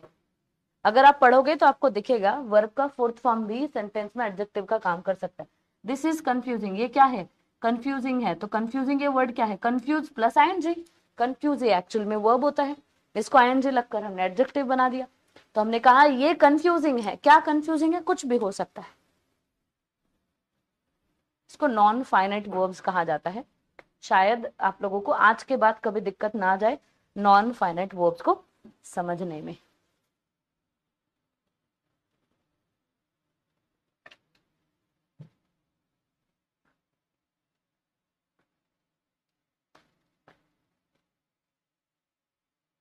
ओके डन, चलो बढ़िया। तो इसलिए हमारा जवाब आएगा राइडिंग टू वॉकिंग। और हाँ बेटा, हाँ, प्रिफर के साथ हम हमेशा टू इज प्रपोजिशन का यूज करते हैं। कौन से और एडजेक्टिव है जिनके साथ टू लगता है, मैं वो भी बता देती हूँ ताकि बिल्कुल कोई भी दिक्कत ना हो। देखो, जिनके एंड में आई ओ आर होता है ना, जिस भी एडजेक्टिव है जिनके एंड में, जिनके आखिरी वर्ड्स में आई ओ आर होता है, उनके बाद हमेशा टू लगेगा। कब? जैसे सीनियर, जूनियर, सुपीरियर, है ना, उसके बाद इन्फेरियर, इनके बाद हमेशा टू का उपयोग होता है। दैन का उपयोग नहीं होगा, ओवर का उपयोग भी नहीं किया जाएगा। ठीक है, समझे? इंफीरियर टू, इंफीरियर दैन नहीं, सीनियर दैन नहीं, सीनियर टू। चलो भाई चलो,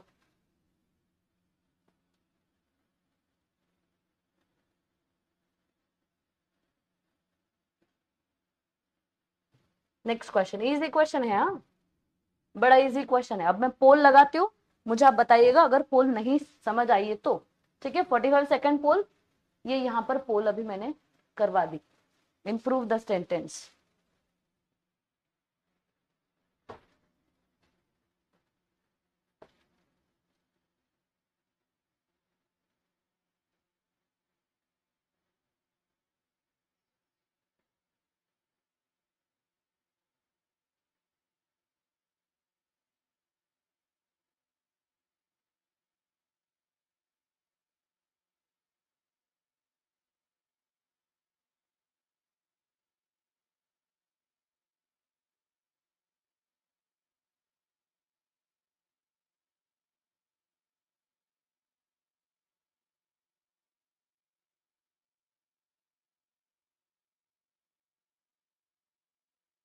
ठीक है, पोल रुक गया है ना।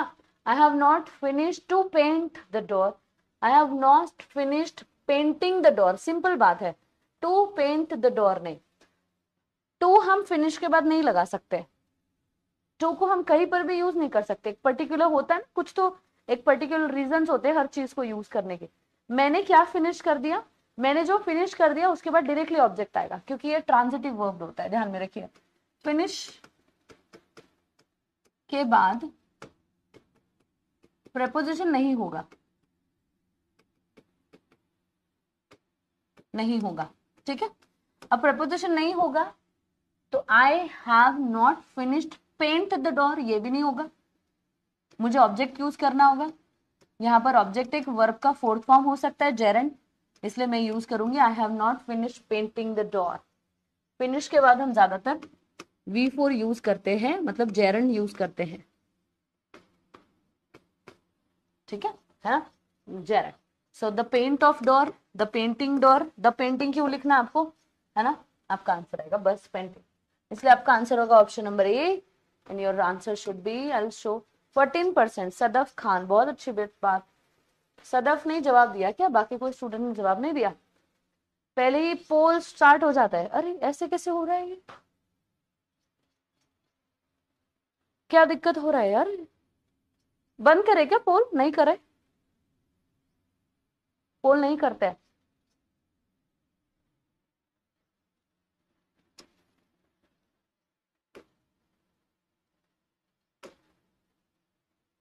She usually does not leave for work until she finished all her clothes. आपको बस पेयर ऑफ सेंटेंस ढूंढनी है। She usually does not leave for work until she finished all her chores. वो हो सकता है फिर अमन लखेरा, बेटा आपका नेटवर्क स्लो हो सकता है शायद, ऐसा मुझे लगता है ना।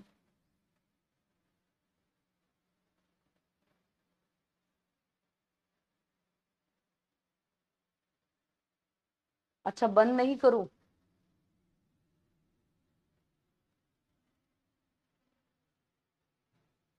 देखो जैसे यहाँ पर चैट्स आपकी डिसेबल हो रही है ना, चैट्स डिसेबल हो रही है, नहीं हमें चैट्स ऑन रखनी है। चैट्स को मैंने एबल किया। आपके डाउट्स है कुछ? कुछ नहीं है, ठीक है। पोल लगाए, ठीक है लगा सकते हैं। ये क्या है? टेम्पलेट चैट डिसेबल्ड, ये भी नहीं, सब एबल कर रखा है।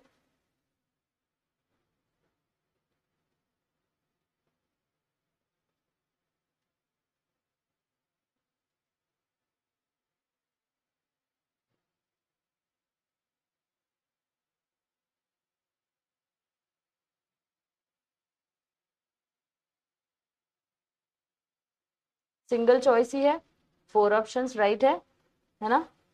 View leader board, leader board तो मैं, अच्छा लीडर बोर्ड हम देख सकते हैं। अमन लखेरा 14 में से 6 को जवाब दिया। पवन पटेल 14 से 6। Shubham Yadav 6 out of 14। Ankita Sharma 5 out of 14। Hema Yadav 14 में से 4। सदफ ने 3 और दीपिका चौहान ने सिर्फ 2 और अंकुश ने सिर्फ 1 का जवाब दिया है। क्या हो रहा है भाई?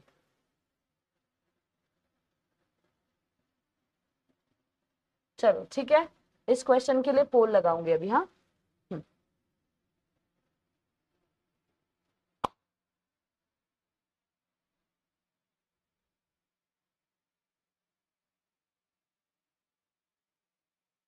देखिए स्टार्ट करिए।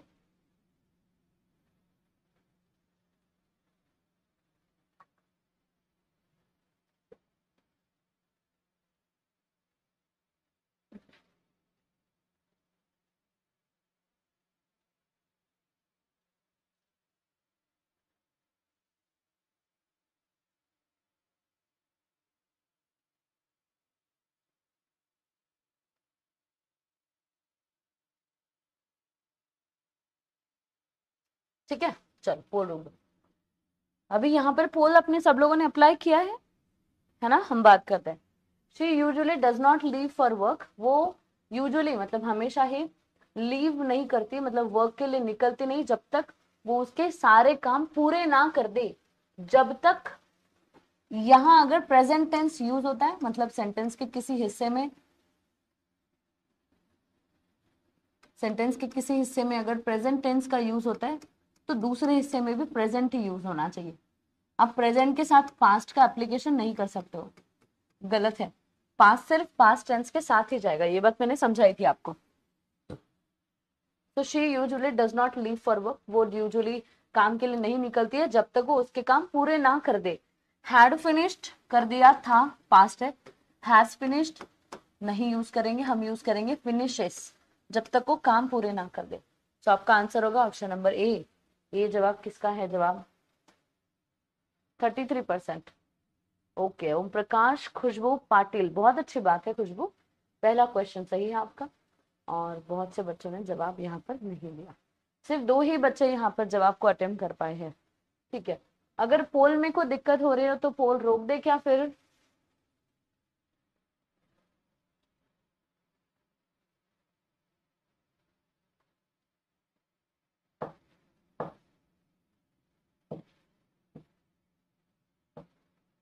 ठीक है, चलो बढ़ते हैं आगे की प्रश्न की ओर। नेक्स्ट क्वेश्चन देखो, बहुत सारे क्वेश्चन हमें प्रिपेयर करने हैं। कितने क्वेश्चन है? ठीक है 35 है, हमारा 31 चल रहा है ना।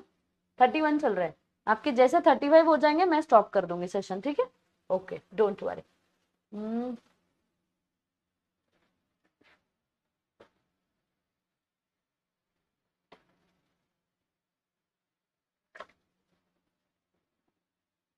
ले लो भाई पोल, ले लो फिर, पोल अच्छा लगता है।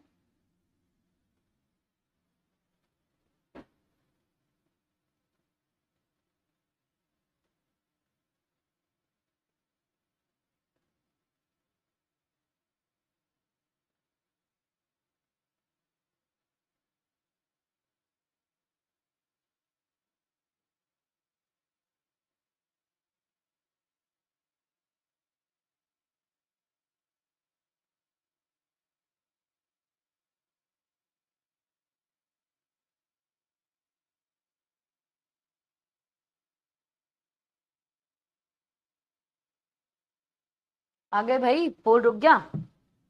ठीक है देखो, एक्सीड, एक्सीड इस वर्ड का मीनिंग होता है बढ़ना, किसी से ज्यादा, ऐसा मीनिंग होता है एक्सीड इस वर्ड का। जैसे 100 से ज्यादा, 80 से ज्यादा, एक्सीड। अब क्या होता है ना, एक कॉमन गलती होती है, जो गलती ऐसी होती है कि एक्सेड के साथ दैन इस वर्ड का यूज किया जाता है या ओवर का वर्ड यूज किया जाता है, जो कि गलत है बेटा। एक्सेड के बाद ध्यान में रखिएगा, एक्सेड के बाद नो प्रेपोजिशन, कोई प्रेपोजिशन यूज नहीं होगी।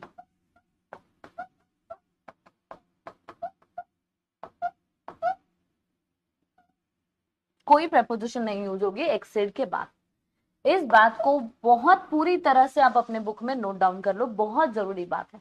एक्सेड का मतलब होता है से ज्यादा, तो एक्सेड बियॉन्ड दैन कुछ नहीं होगा। तो article should not exceed 100 word, सीधा लगा लो, एक्सीड मतलब किसी से ज्यादा होना। तो आपका सेंटेंस यहाँ पर मोर देन नहीं होगा, यहाँ पर सिर्फ एक्सीड ये वर्ड यूज करेगा। ठीक है, ऑप्शन नंबर सी आपका जवाब होना चाहिए। देखते हैं ऑप्शन नंबर सी किसका जवाब है। 16% मतलब कौन है, अंकिता शर्मा। ओके अंकिता, कोई बात नहीं, चलो बढ़िया बात है, वेरी गुड अंकिता, बहुत अच्छी बात। बाकी बच्चों ने जवाब बहुत गलत दिया है, ज्यादातर जवाब मुझे मिल रहा है ए और डी ऑप्शन का। डी में नो इम्प्रूवमेंट लग रहा है, और एक्सिड बियॉन्ड आपको लगता है। बियॉन्ड नहीं आएगा भाई, है ना, एक्सिड के साथ कोई प्रपोजिशन यूज नहीं होता है। इसके बाद आ जाओ क्वेश्चन नंबर 33 पर जाएंगे। 33 कहता है Geeta said that she had never viewed across a book she liked so much. अब यहाँ पर थोड़ा फ्रेजेस जो है वो फ्रेजेस को यूज करना होगा। Come across, come through, come round और नो इम्प्रूवमेंट। इजी सवाल है, बहुत इजी फ्रेज है, अगर आप जवाब दोगे तो बढ़िया से जवाब आ जाएगा। ठीक है, ओके।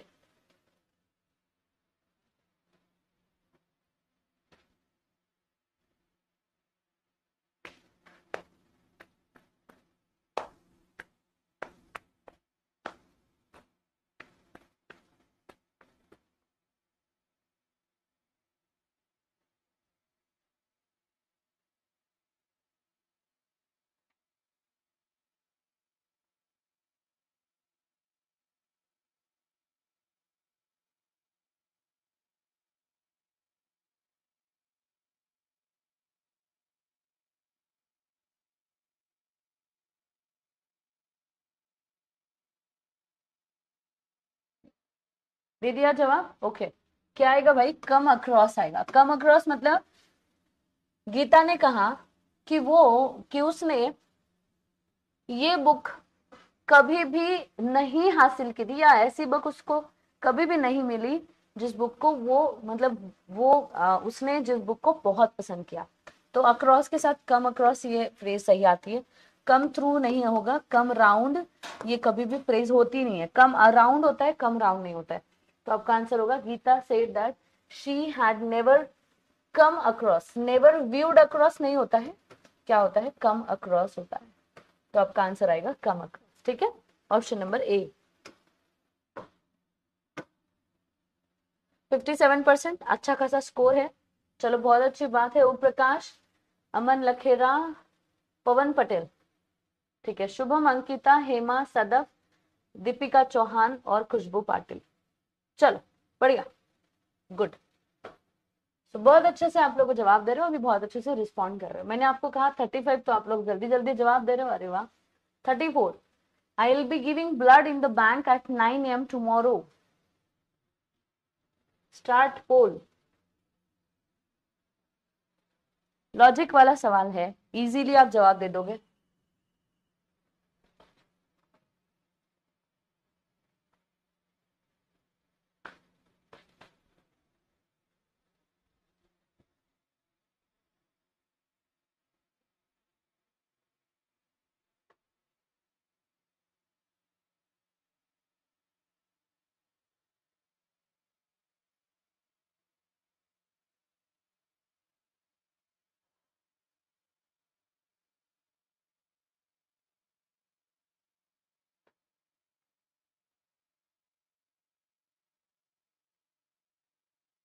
क्या आएगा, I will be donating blood, है ना, मैं ब्लड डोनेट करते रहूंगी या ब्लड डोनेट करूंगी हॉस्पिटल में एट 9 AM टुमारो। आपका आंसर होगा option number C, option number C, show results 100%, मुझे लगा ही था।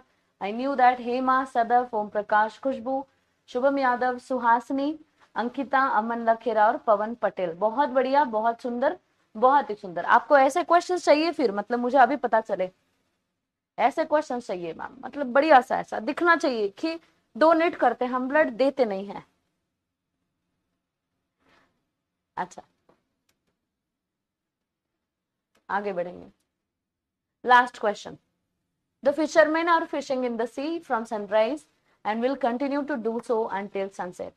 फिशरमैन फिशिंग कर रहे हैं सी में सनराइज से, और वही वो सनसेट तक करते रहेंगे।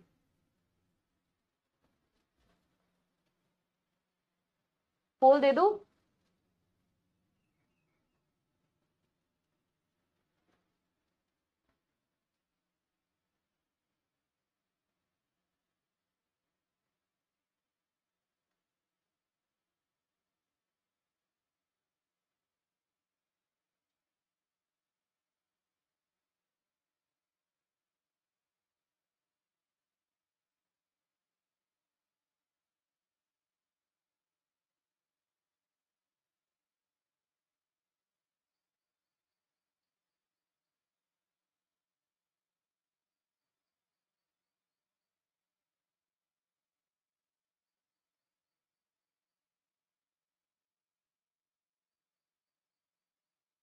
ओके, आपका जवाब आना चाहिए fisherman are fishing in the sea from sunrise.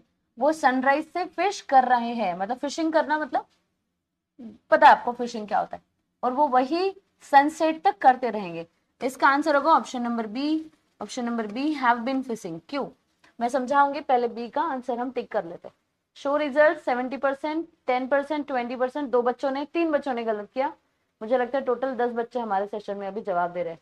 Sadaf, Hema, अमन, पवन, खुशबू, शुभम और सुहासनी। बहुत अच्छे बेटा, बहुत बढ़िया बात है। आगे बढ़ते हैं। मैं आपको एक बहुत इंपॉर्टेंट और बहुत ही उम्दा रूल बताने वाली हूँ, जिसका बिल्कुल ध्यान से सोच समझकर आप लोगों ने पढ़ना है। ठीक है, ये होता है टेंसेस इस चैप्टर पर। कौन से पॉइंट को लेकर मैं समझाऊंगी आपको।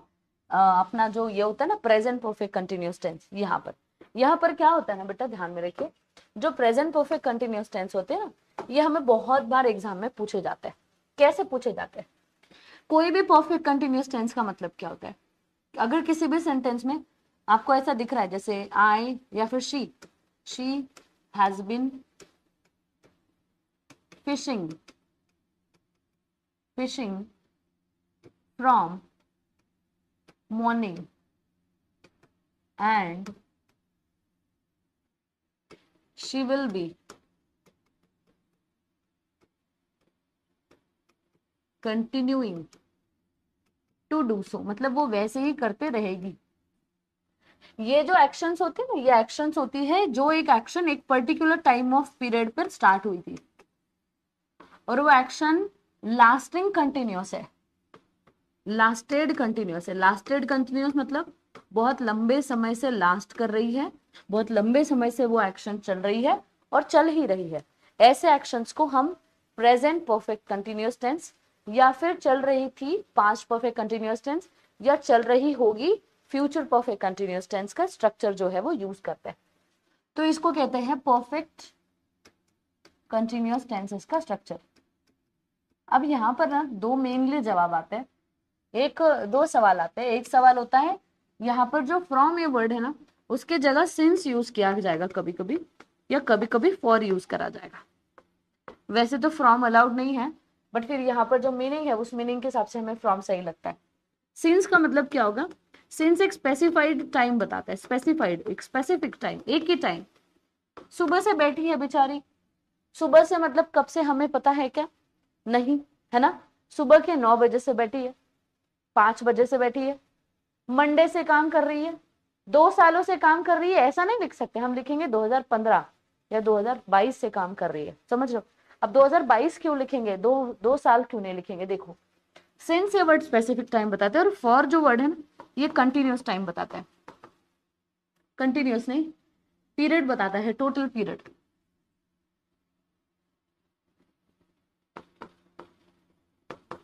पीरियड। जैसे अगर मैं लिखूंगी 5 years, 5 साल, तो ये ना पीरियड होता है, इसके साथ हमेशा फॉर का यूज होगा। और अगर मैं लिखूंगी 2020, मतलब 2020 से कोई काम चल रहा है, तो मैं लिखूंगी सिंस 2020। और फिर 2020 से अभी तक तो 5 साल हो जाते, मैं कहूंगी 5 सालों से मैं पढ़ा रही हूँ, तो फिर ये 2025। जैसे मैंने सबसे पहले पढ़ाना स्टार्ट किया था 16 में, तो 16 से अभी तक हो गए पूरे 9 साल, तो मैं कहूंगी I have been teaching since 2016, I have been teaching for 9 years। तो कहां मैं फॉर लगा रही हूं और कहां मैं सिंस लगा रही हूं, ये आप समझ पा रहे हो? हाँ जी। इस पर एक बहुत ही ज्यादा मतलब ऐसा समझिएगा कि क्वेश्चन आता है जो कि हम लोग टाल नहीं सकते। ठीक है, यहां तक क्लियर हो रहा है क्या? मुझे बताओ, यहां तक समझ रही है क्या बातें? प्लीज प्लीज प्लीज मुझे नोटिफाई करो।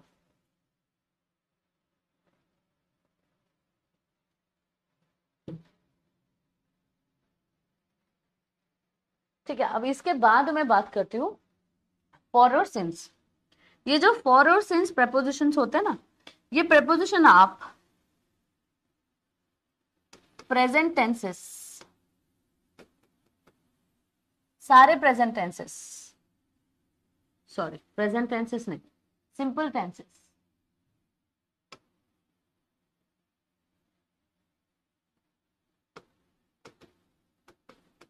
या तो फिर वो कौन से होते हैं, कंटिन्यूअस टेंसेस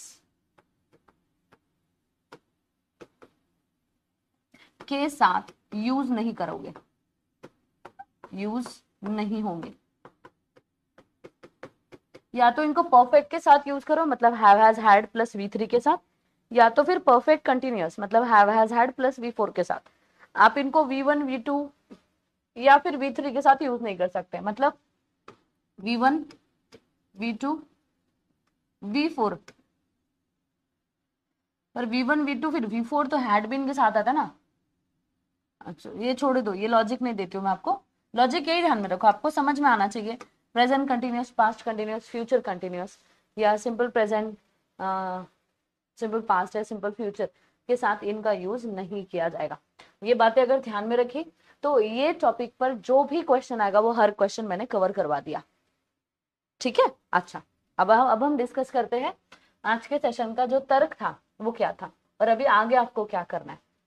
आज के सेशन में मैंने ढेर सारे क्वेश्चंस, ढेर सारे नहीं, कुछ तो बहुत थोड़े बहुत ही क्वेश्चंस हमने प्रैक्टिस किए, क्वेश्चन को प्रैक्टिस किया। अब आप लोगों से मेरा क्या एक्सपेक्टेशन है, देखो आप लोग को जो मैंने टॉपिक्स दिए थे पिछले सेशन में लिखकर, वो सारे टॉपिक्स प्रिपेयर करो। उन टॉपिक्स को मैं कल और टेस्ट करूंगी एक नए पैटर्न के द्वारा। वो एक नया पैटर्न होगा फिलर का पैटर्न और स्पॉट द एरर का पैटर्न। स्पॉट द एरर और फिलर, कल के सेशन में मैं 2 टॉपिक लेने वाली हूँ, एक लेने वाली हूँ स्पॉट द एरर और एक लेने वाली हूँ filler. Filler filler spot the error, और दूसरा हम डिस्कस करेंगे कल फिलर्स। ठीक है, अब मैं फिलर्स और स्पॉट द एरर्स जो लेने वाली हूँ उसके बारे में बताती हूँ। मैं कल स्पॉट द एरर्स थोड़ा सा पार्ट्स ऑफ स्पीच को बहुत ज्यादा फोकस करते हुए, पार्ट्स ऑफ स्पीच, सब्जेक्ट और अग्रीमेंट, टेंसेस। मैं आपको एक बात बताती हूँ, पार्ट्स ऑफ स्पीच जब भी आया है तो पार्ट्स ऑफ स्पीच में सब्जेक्ट और अग्रीमेंट और टेंसेस नहीं आता है, बट जो क्या नहीं समझ आया बेटा, फिलर जो है वो फिलर का मैं चैप्टर बता देती हूँ। जब भी आपको फिलर पूछे जाते हैं तो ज्यादातर प्रेपोजिशन पे फिलर पूछते हैं या फिर वर्ब्स पर फिलर्स पूछे जाते हैं। और जब आपको स्पॉट द एरर्स आते हैं तो ये ज्यादातर सब्जेक्ट और अग्रीमेंट को कवर करते हैं या टेंसेस को कवर करते हैं। तो ये 2 टॉपिक, प्रेपोजिशन, ये टॉपिक, इसको बढ़िया से प्रिपेयर करके आना कल के सेशन के लिए, क्योंकि कल के सेशन में भी मैं ढेर सारे सवाल आप लोगों को करने वाली हूँ। क्योंकि जब तक सवाल नहीं करोगे तब तक आप लोग आपकी एग्जाम की प्रिपरेशन जो है वो प्रिपरेशन स्टार्ट नहीं कर पाओगे। मुझे एक बताओ, आप लोग आपने बुक खरीदा या नहीं खरीदा?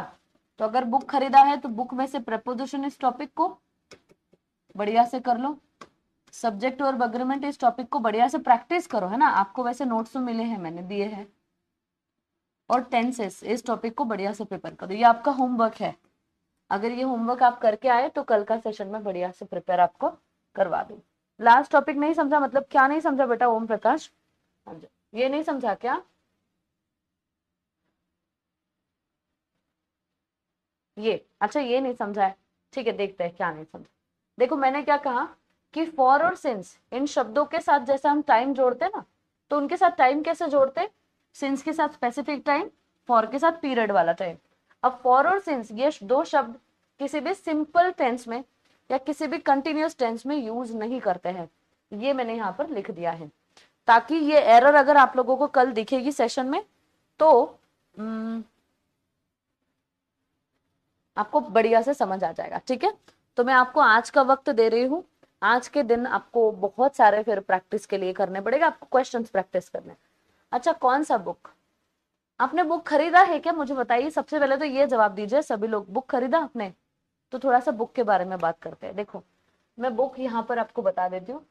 आपके एग्जाम के लिए एक अच्छा बुक है केडी पब्लिकेशन का बुक, नीतू मैम। दूसरा बुक है एसपी बख्शी सर का फॉर प्रैक्टिस, या फिर आप अड्डा का बुक भी बाय कर सकते हो।